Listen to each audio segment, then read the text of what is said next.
Dr. Laurie Berry serves as the Dean of Students at the University of Southern Indiana.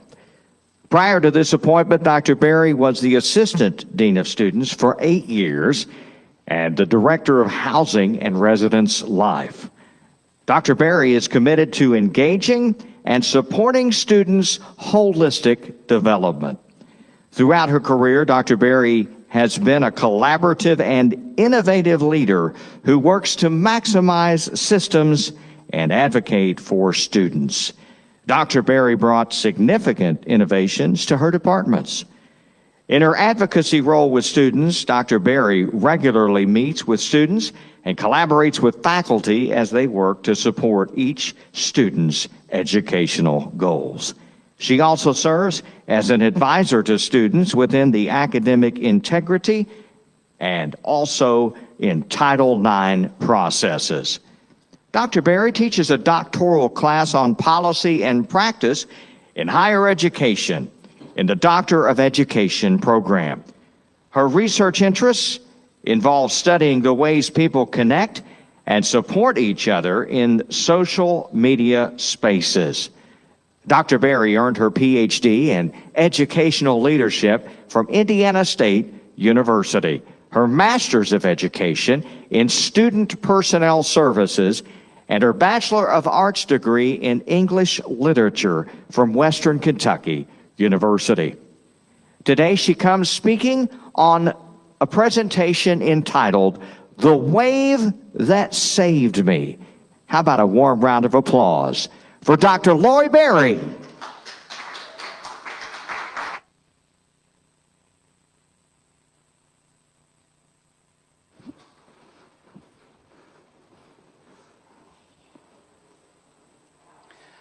Good afternoon. It's been humbling to be here and hear all of these wonderful stories and all of this information. And I'm here to talk a little bit about a wave that saved me. And I have to start with where my happy place is. I love the ocean. I love the beach, I love the sand, and I particularly love the waves. There's something calming about how the waves come in on the shore. And waves are very interesting to me because they start very gently and they move forward. And as they move forward, they gain momentum, and then they crest and they come off and go onto the shore. And it reminded me of a metaphor of my life, and that I've had many waves of emotion that come upon me. And most of those milestones that we have in our lives can come from our career, can come from our relationships, and can come from our family. And I'm going to talk about some of those totems and those milestones for me. And one of my first ones that's super significant to me was in 1991, I married my husband, Mark. In 1998, our family was joined by my daughter, Catherine. And those were great waves because they started small, minutes, months, days, years and decades in building. And when they come and they fill us, they overwhelm us with love and connection. One of the other things about waves that intrigues me is that sometimes you'll get a rogue wave, and they come out of nowhere. They are out from left field. You don't see them coming, but they are strong, and when they hit you, they can hit you hard. I had a rogue wave hit me recently. In 2022, I unexpectedly lost my husband. And so not having a wave of connection and love surround me, that rogue wave was a wave of grief. And those can be hard. Grief overwhelms us, and it's a process that we have to work through. But this talk isn't about those types of waves. This is connected, though, to the wave of grief that I was experiencing. So, in October of 2022, I'll talk about the wave that saved me, but first, let me frame it. We live in a world right now where information is aplenty. We can take out our phones, and we actually have a library in our hand.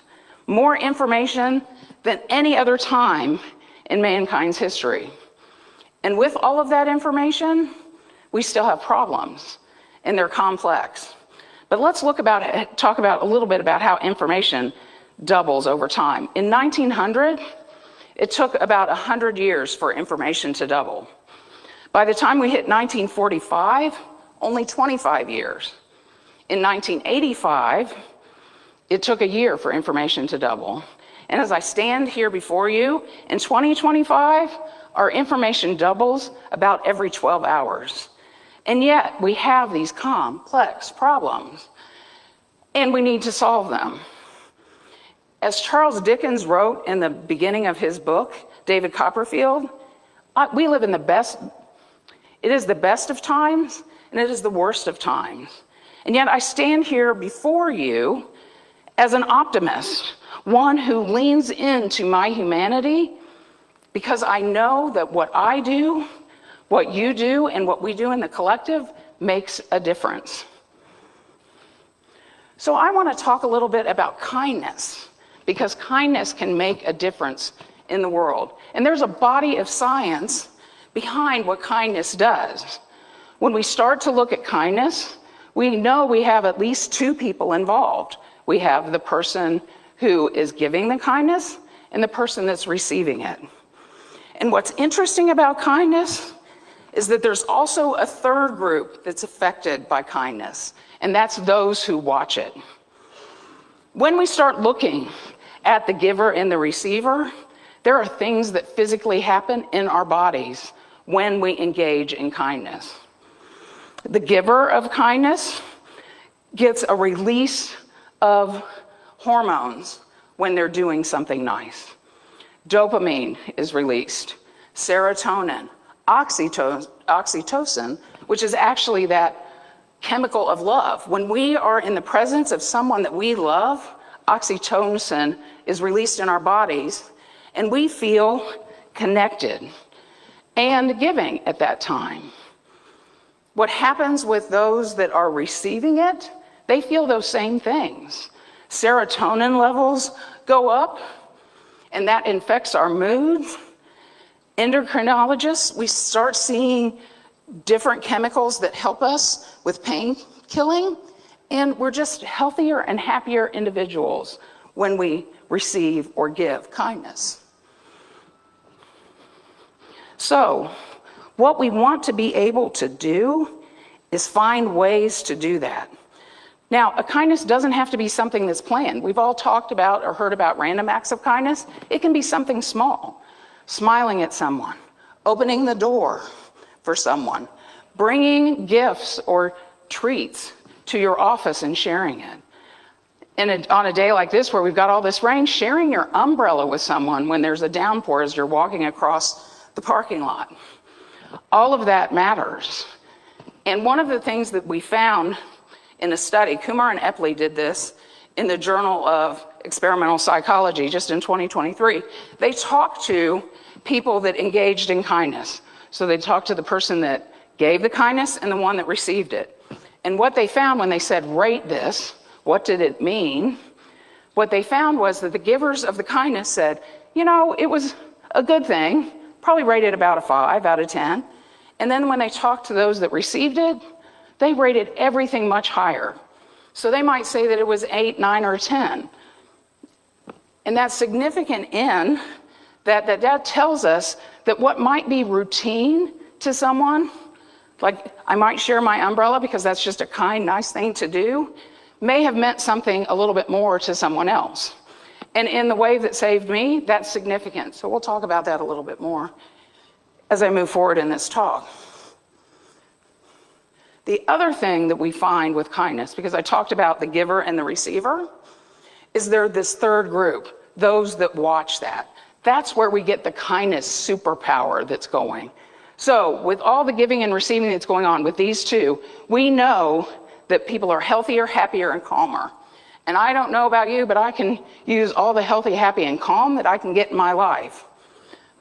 But with this observer, they have those same things happen. And there's another magical thing that happens when you're observing this, that sometimes when you get that rush of chemicals, then that forces you to act. So then we see these acts of kindness rippling and helping out. So being born in the 1900s, I know what a telethon is. And I remember on Memorial Day that we would have telethons and we would watch it. And I would get a little burst when we start to see the money going up to help like muscular dystrophy. And we see that now with benefit concerts, with some live TikToks that are going on. And that's that recipient or that observer effect that's going on. You're watching it happen and you're getting that rush and you're like, maybe I want to do that. Maybe I'd like to give $5 to help out with something like that. And so then you see that ripple effect. And that's why telethons and benefit concerts are so successful. Now, I talked about how waves are important to me and how that affects my life. I start to look at kindness like we work with candles. When we start to see, when you take one candle and you light others, as you're lighting that candle from the one light to the other, we don't see a diminishment that happens, right? The light happens and it just keeps growing. So does kindness. We don't diminish anything as we move on. And that rippling and that doubling, that tripling effect helps us reach more and more people. And this is significant to me because of where we're living in the world right now. We can't not turn on the TV and find negative stories. The news cycle's full of it. We know people that are having things happen to them that are hurtful, that affect them negatively. And while I'm not putting rose-colored glasses on and saying that's not happening, what I'm leaning into is kindness, because I think kindness can make a difference. But kindness needs to be practiced. You get that hit of dopamine and that happens for 2 to 3 minutes. That's not sustainable. But if you work in kindness as a practice, you will be healthier and happier. Your blood pressure will be lower. You will have less cortisol. What scientists have found is those that practice kindness have 23% less cortisol than people that don't, and they age slower. I don't know about you. I need less stress in my life, and I also want to age a little bit slower. Now, I know when you're younger, sometimes you're like, I just can't wait until I reach this age. But when you become my age, you're like, I kind of liked what I was like back then, and so I want to slow that a little bit. Practicing kindness will help us do that. And again, it doesn't take much. You see somebody who drops their papers, bend down and help them. Open a door for someone. It all adds up. And then that gets me to the wave that saved me. I told you that that rogue wave of grief came out of nowhere. That happened at the end of June in 2022. I don't remember a lot of what happened in the next months or two, but I do know in October, I remember specifically a day where I wasn't feeling all that well. And I thought, do I want to go to work? Do I not want to go to work? But I dusted myself off. I got in the car. I was going through the motions. And I've worked at the University of Southern Indiana for a long time, so I take the same route in every day. And as I was coming in, I came across, and there's a stop sign. I'm driving, and I see this Mets bus that comes up, and James, the bus driver's in the Mets bus, like he's been most days when I'm driving in. He stopped, I'm stopped. I look up, because I probably should be paying attention at the stop sign and get to work. And I see James, and he does this big wave and a great big smile. And at that moment, I needed that. That changed me, because in that moment, it kept me from spiraling down. I felt seen. I felt some love coming from that bus. And I was like, I can do this. So I went on, did my day.